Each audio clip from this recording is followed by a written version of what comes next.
Good morning. If you're watching the replay today, I am so glad you're here. You're not going to want to miss this. If you are an entrepreneur that is branding your business and you need to put yourself and your personality into your business and you're having a hard time, this is the episode for you. I cannot wait to introduce you to my guest today, Ann Bennett. She's awesome. Her business is Renegade Branding and she brings it. And I'm so excited for her to share everything she knows about branding and helping you really bring your business and yourself into your business. And that's what we're going to talk about today. My name is Amy Iram. I'm the founder of Capitalize Social Media. I help life and business coaches gain visibility and increase impact using Facebook Live video. So I'm super excited to be here today with you. We're going to talk about all things branding. Last week, I had Christine Gritman on the show, and she talked about, what is personal branding, all about the just intro to personal branding if you're already doing it, or kind of a spot check to see how your personal brand is coming along. And now we're going to talk more about how to bring yourself and your personality into your brand. I think when we talked about last week about really having those things to connect with and talking about yourself of all the things that you like and you enjoy to really connect with your ideal client, some of us had a hard time with it. And that's what I really want to share today is that it's so important to really bring your personality into your brand. And we need to get past that fear and really just show who we are and make that the ability to connect with us. So without further ado, I'm going to bring on again my guest, Ann Bennett. You may have met her before. You may have seen her speak before. She's definitely a prominent speaker in the entrepreneurial world, and I cannot wait for you to meet her. Yay! Here she comes. Hi, Amy. Thank you so much for having me on. This is an awesome treat. Yay! I know, and you're such a speaker. You're just on stages left and right, and I know it's been hard, not being able to do that as much. So I'm just glad to give you this stage and for you to be here with us today. So thank you so much for taking the time to join us. Also, I wanted to mention too that we're going to try something new today. That after the show, I'll add the link in the comments, and we're going to do a Facebook Messenger room. So we're going to get to actually see each other, face to face as much as we can after the show and be able to chat afterwards. So look forward to that too. So we can't wait to see you there. Every little bit of connection, everything really we can important. Do. Exactly, right? We have to. We've got to find the creative ways to get together and to connect. Definitely, for sure. So, Ann, so tell us about yourself. Tell us about your background. Your really, really fun, interesting background. And I know that I want everyone to know about that too. So, okay, I'll talk a little bit about myself. Yes. Well, I lived in New York City for 25 years, where I worked as a magazine art director and designer. And if you know anything of what an art director does, they are the person who drives the concepts and the ideas for the photographers or the illustrators, depending on what kind of a story it is, how to tell a story that's a page turner, coming up with if you read like Vogue, I worked at Vogue for about 5 years. I was the only person in the art department with no portfolio that had fashion in it at the time. So I'm pretty good at positioning myself as the person people want to work with. And that's what I bring for my clients when I'm working with them. I think, writing headlines, writing all sorts of things like that just has become a second nature to me. So I do this thing called a head whipping hook, where I help people get attention when they're networking or they're the topic for their particular story or signature talk, that kind of thing. So it's been my background from further back is I was a painter. I didn't know that. Yeah, I went to school and got a Bachelor of Arts in painting, fine art. And I'd gone to New York to pursue my painting career.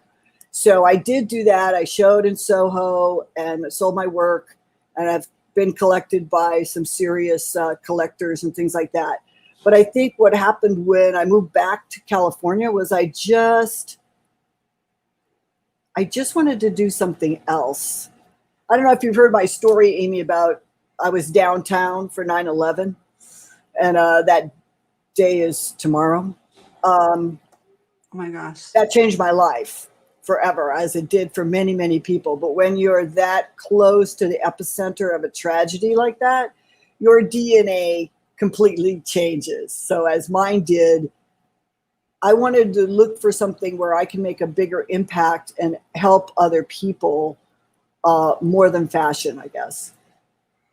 Wow. Well, your background seems to have kind of all been in the creative world, from painting to creative, aspects of when you're at Vogue, and now, of course, with marketing and branding, it's all that you're just the creative type, and I think that just goes throughout your personality and throughout your career too. Yeah, it's super creative, but I want to make the point with people, branding and having a brilliant brand is about positioning yourself in the marketplace and having people want to work with you.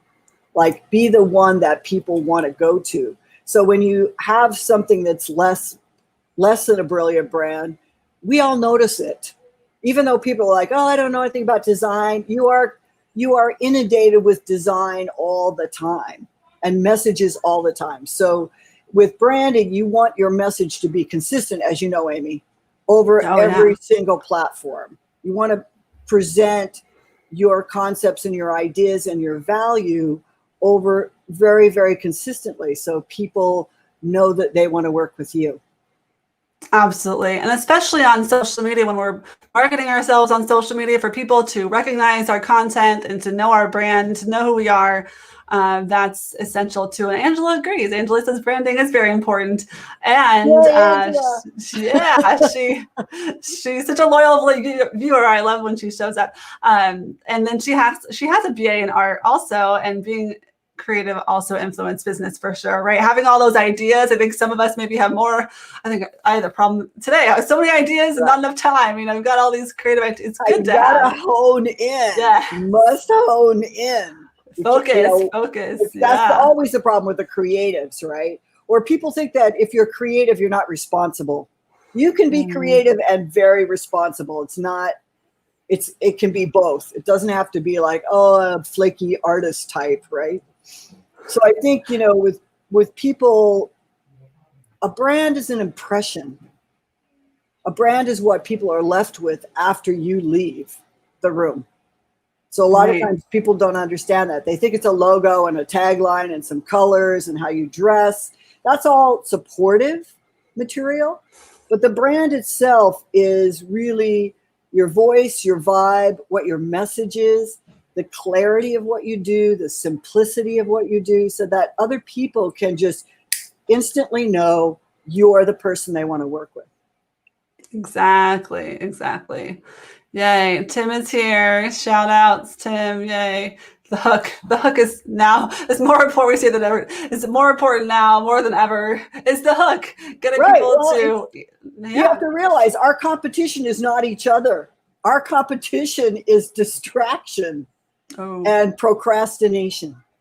So how do you get somebody off the procrastination wheel to actually take action? And how do you even catch attention? So Tim is totally right. It's a hook. It's something that you say that interrupts kind of what people are, the thing they're thinking about, which is usually themselves. And what they're going to say. So tap into that. Yeah, you want to tap into that. Yeah. I call it head whipping, because you want people to turn. Yes. And notice you. Exactly. And Tim and Angela, anyone else watching here today, I know I mentioned at the beginning, but in case you missed it, we're going to do a messenger room chat so we can dig even further. And you have specific questions, even more questions, you can ask them now, but we'll do a face-to-face messenger room chat. I'll put the link at the end. It'll be super fun. We can see you in person too. So let's dig into what are the 3 secrets that you can give us that we can really tap into our brand voice? How do we do this? It's so great. Like, the how. Tell me the how. Please give us the info. Okay, great. So here's a couple of things that you could do right off the bat. And you might want to just write these down. I want you to consider, in creativity or anything else that you're doing, communication, writing, all of it, it's iterate to awesome. So you just want to get out the gate and start. And then you can polish and perfect. Okay, so the first thing you want to think about for your voice is, what breaks your heart and what pisses you off. You want to just make a quick list. Wow, what really pisses me off? I hate the fact that, we've got a lot of unrest in our society right now. We've got a lot of polarity. Or maybe you hate the fact that the oceans are suffering. Or maybe you hate the fact, whatever it is. And what breaks your heart? Does it break your heart that people are suffering right now? They don't have jobs. They need your help. What is it that's really, or maybe it's further back in your past. It's something that happened in your past. So you want to just jot it down really quick. You can go back and tweak it and develop it a little bit. So that's the first thing on your voice. The second thing is, what did your parents tell you never to do? One of my favorite ones. So for a lot of us, for me in particular, my parents wanted me to behave. You can see how well that worked, right? They wanted me to behave. They wanted me to act like a young lady with like white gloves at that time and little pearls, and little bobby socks with little ribbons on them and stuff like that. So here's the thing, obviously I'm very rebellious, so that never happened. But you want to look and see, what is it your parents try to get you to do? Because they're just trying to get you to conform to society's norms. Okay. And when you start to do that, we've been trained our entire lives, men and women, to act a certain way, be a certain way, show up a certain way. You want to break that down a little bit. You want to allow yourself to break out of it, have your own voice, your own opinion. So you want to be highly opinionated. You want to be like, yes, I love this. No, I don't like that. That's a way to start to tap into your voice. Some of you are super loving. So you want to be talking in a language to your people that's really loving and really nurturing. Some of you are more like me, disruptive. So your language wants to reflect that.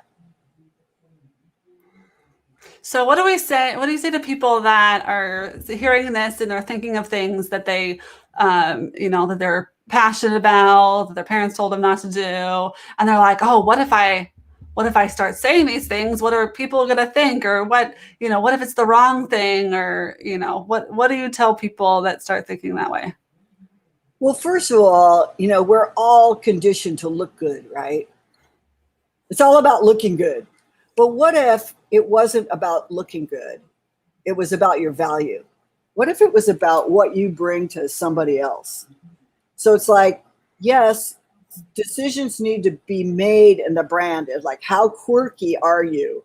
Do you want to talk about Legos in your brand as a story? Do you want to talk about you like online gaming and you want to talk about how that relates to your business? We want to connect. And people who are geeks are going to connect with you, or people that love gaming are going to connect with you. Or maybe you love sci-fi, I don't know, right? Or maybe you love the symphony. Whatever it is, you want to bring that into your brand in story form as it relates to your service. So it's a little more complicated in terms of like, how do you actually do that? But you want to start to think about, what are my quirks? What are my interests? What do I love to do when I'm not in business? Because right now it's all the same. It's all the same. And we as people are basically the same. Basically, we have basic human needs is what I mean by that. Like Maslow's hierarchy of need is the same for everyone. However, what distinguishes you in the marketplace is your 1%, which is your personality style. It's like who you are, your interests, and that kind of stuff. Right. And what I'm hearing too. Oh, sorry. Go ahead. Well, I was going to say about being fearful, about being yourself. Yeah. It takes some courage. But when you find you being like, when I first started my business, I just came out in New York. I was wearing a Armani suit, navy blue suit. And I just looked like, this is how people are supposed to look in business. And as soon as I started to move towards my own personality and my own wardrobe, people started to notice me. And they started to pay attention, because otherwise in an Armani suit in a room full of Armani suits, You look like everybody else. Right. And I think what you said to begin with is about, it's more focusing on the value that you bring and the difference that you have to make for the people that are connecting with you. It's not about you, it's about them, right? You're sharing things about you and letting your personality come through so that they have the ability to connect with you that way. And that's about them less than it is about you. So if we stop thinking so much about it's about us and, oh my gosh, so what are they going to think and all that kind of stuff, it is about bringing your personality through, but it is also about having that connection point too, right? Yeah, I think, it's funny that you bring that up, Amy, because everybody's like, it's about them, it's about them, it's about them. Yes and no. It's actually about you. So it's more micro you can get in your stories, in your personality, and what you bring to the table. It becomes universal because other people put themselves into the story, or they become, oh yeah, I had that experience of a bad divorce. Or, oh yeah, I had that experience of a car accident. Or, oh yeah, I was, my kids are home from school and we're all the same experience right now. So it's a way for other people, like if you were talking, Amy, about the frustration of having your child at home and educating him and, how much it takes away from the other things that you want to do, or how great it is that he's home. I think it's great. Right? And you get to be with him. So, I mean, we all have different ways that we are coping with the situation. But I think when you talk about yourself is when people relate. When you talk in broad stroke about, oh, well, I went to New York City, end of story. I worked for Vogue, end of story.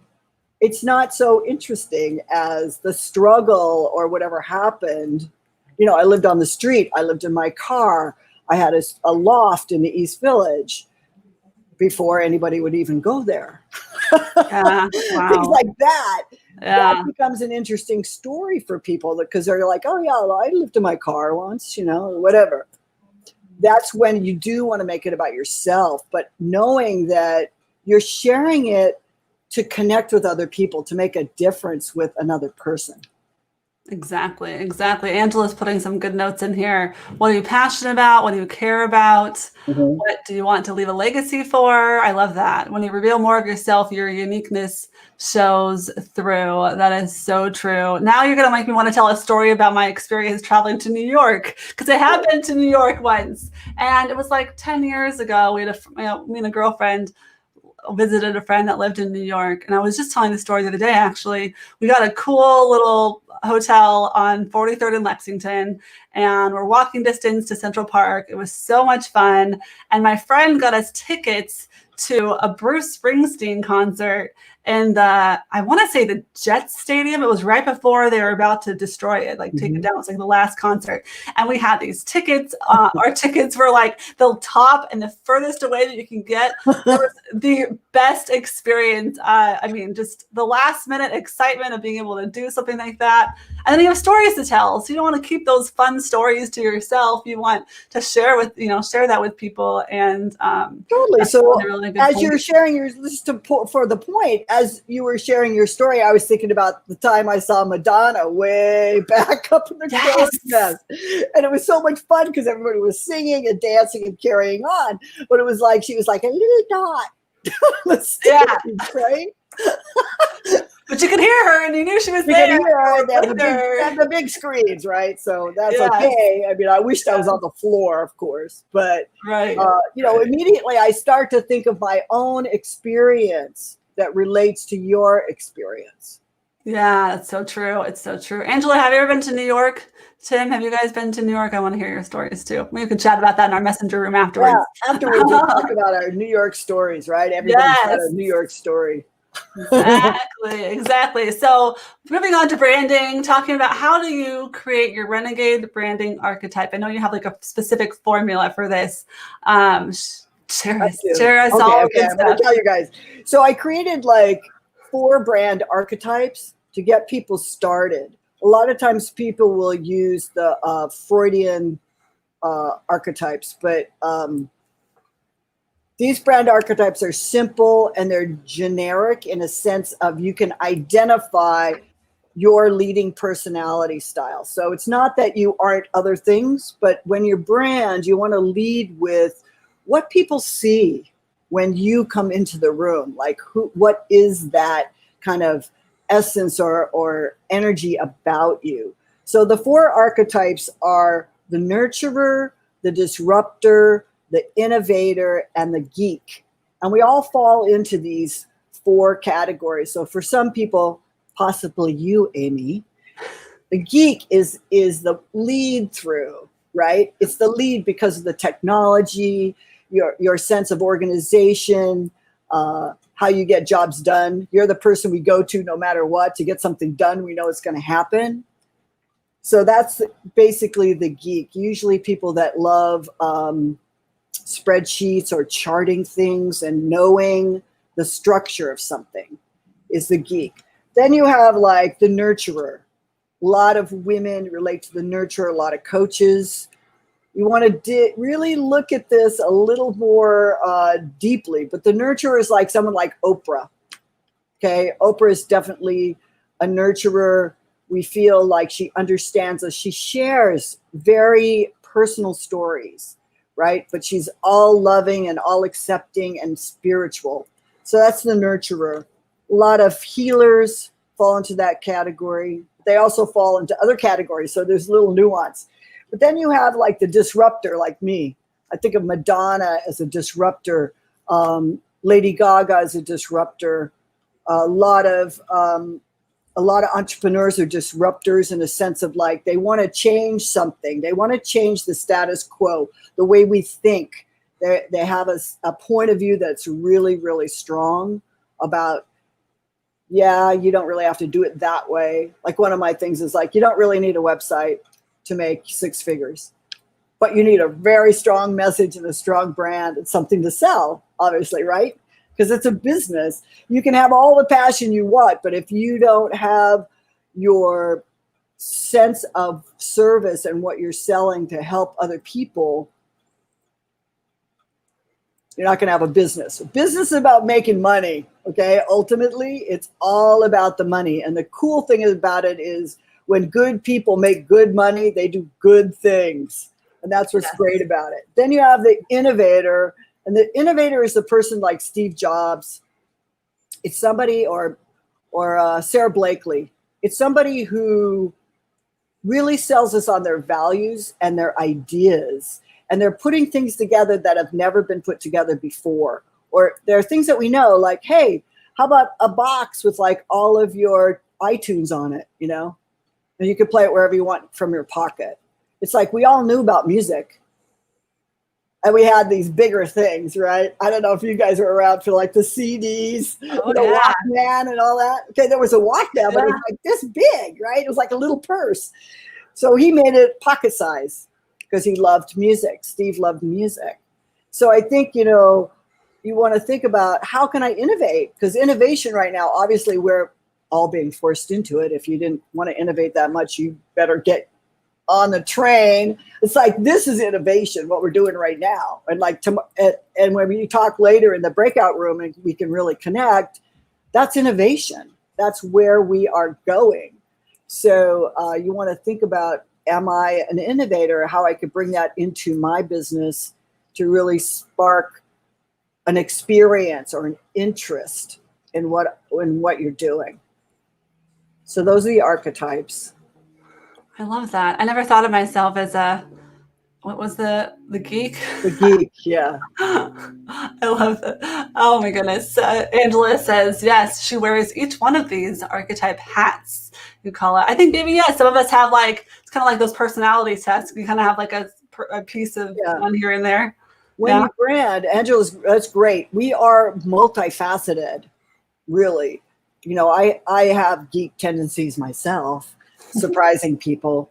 With some, I like to research things and look things up and how does that work and why do people believe that necessarily. But I think when you're branding, you've got to lead with your strongest style because people want to simplify you and label you. These are actually labels, okay? These are actually labels. Why do we want to do that? because we all have digital dementia. Okay. We have information overload. Again, we are distracted by everything. We have the attention. I think it's smaller than a goldfish now. We used to say 6 seconds or yeah, it's about 6 who knows? seconds. The goldfish is hovering around 8 or 9. Okay. So we don't have the attention for things. So if they're not moving or exciting, that's where we're having a hook. It just interrupts and gets people to pay attention so that you can bring your value. The other thing you can do with a hook is you can build your entire business on a hook. You can build, people have built $1 million, $2 million businesses on a hook, a hooky idea. Yeah. Like take Lisa Sasevich, the invisible clothes, okay? The invisible clothes was like this concept and this idea that she created, and then she built her business to millions of dollars just on the invisible clothes and speak to sell, those two kind of hooks. Wow. Wow, it sounds like I've got some work to do. I don't know if you guys are watching, you're thinking there's some definite opportunity here. You're really spilling the yeah, well, here's the thing for everybody. Start where you start. Right. Like Madonna started, she was a nobody, like a zero, okay, amongst many, many talented people, a zero. What did she do? She got herself on the stage. She got herself seen. She got herself where she could magnetize people. So speaking is the fastest way to make money. And having a signature talk that's killer, that people want to work with you, is so, it's like magic. But it's really not. But it seems like magic. But what it is you have a very clear message, you have a very clear brand, and you have a voice. You're speaking to people. So when Madonna got on stage, I think it was like 8 or 9 months, she made $100 million. Okay. Wow. She's the only person I know that's done that. Steve Jobs didn't even do that. He didn't go that fast. But it's because you had a platform, and your brand is your platform that you want to use to really catapult your concepts and ideas and your services. Definitely. Exactly. That's really interesting about the hook being someone can have a hook and really that's how they bring people in, which that's the whole idea of it, right? Yeah, here's Steve Jobs' hook. Think different. Here's to the crazy ones. Right. All about creatives. Why? Because he was super creative. He was an innovator, but he was very, very creative about it, right? He shows up in a black t-shirt and black jeans and a little white box and captures the imagination of millions of people. That is amazing. Amazing. Yes, it's so true. And we know these people. So I'm just really glad that you're bringing this kind of background into it, where they came from and how they got to where they did. So I'm excited to dig in. It's almost 10 o'clock already. So we're going to hop into our messenger room in a second. But I want to make sure if they can't catch us there, where they can find you and how they can connect with you. I would love to have people come and connect with me on Facebook. It's Bennett Marketing is my business Facebook page. I don't know if we could offer some things for people. Happy to do that. How to create a client getting brand is the one that I think would work for everyone, so that you can, when we were talking about how much of my quirk should I put in my business? How much should I share? So you have an opportunity to kind of begin to dig a little deeper and develop that, to understand the psychology of what makes you fascinating and why people actually want to work with you over somebody else who is probably doing exactly the same thing you're doing in terms of tactics, right? Mm-hmm. You want to really distinguish yourself. So I'm happy to, should I give that to you, Amy? I don't know if I did. Yeah, well, let's see. We could put it in the chat or after. Yeah, go ahead and put it in the, here, client getting brand. I have the link right here. Oh yeah. I'll put it into the throw that in comments. For people. That's my free thing that I love to give to people. And you can sign up to have a conversation with me about, well, how do I take these things and make money? Okay. Because it's fun to play. It's fun to be creative, but it's more fun to have a large profit. It's more fun to actually get yourself to a place where you have systems and you can move through all the stuff. That's where you come in, Amy. Once you get your brand, your message, how are you going to get it out? So for me, Yes. I teach people to speak because it's the fastest. Like what we're doing now is, I consider speaking. Oh, absolutely. So you want to be able to talk in sound bites, which are your hooks. Mine are like, it's smart to fit in, but it's brilliant to stand out. Things like that. So people are like, oh yeah. I love it. I love that. It's an awesome tagline. Yay. Yeah. All right, it's 10 o'clock and that's the end of our show. And hopefully Angela and Tim, you guys can join us over in our messenger room, our little after party. We're going to start doing this after every episode so we can connect with our guests even more. So I'm going to add that in the comments. Yeah, you know what I was thinking, Amy? You should have other people also post questions. I'll be happy to circle back around. Yes, we can answer some questions. Absolutely. Let's do that too. Yay, cool. All right, well, we'll see you in the messenger room. And next week, I have another guest talking about branding, and it's all about branding this month. So we're going to get really deep into all the different ways that we can really bring ourselves and our business to have strong branding, basically, is what I want to say. So, yeah, all right. Thanks so much, you guys. Talk to you next week or in 5 minutes. Bye.